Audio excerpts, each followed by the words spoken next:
বিসমিল্লাহির রহমানির রহিম। দেশ বিদেশে প্রবাসে যারা দেখছেন, নোয়াখালী সাকিব খান।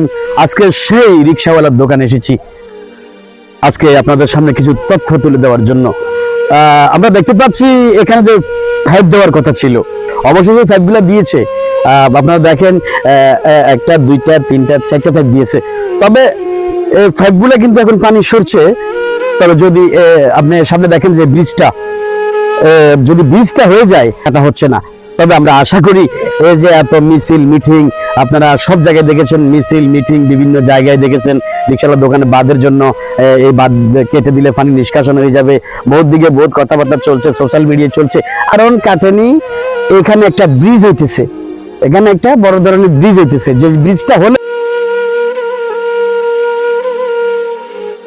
কোনো বন্যার পরিস্থিতি থাকবে না। তাই যারা যেখান থেকে দূর দূরান্ত থেকে দেখছেন, অবশ্যই আমার এই ফেসবুকটি ফলো করবেন এবং আমার ফেসবুকে ঘুরে আসবেন, বেশি বেশি করে শেয়ার করবেন।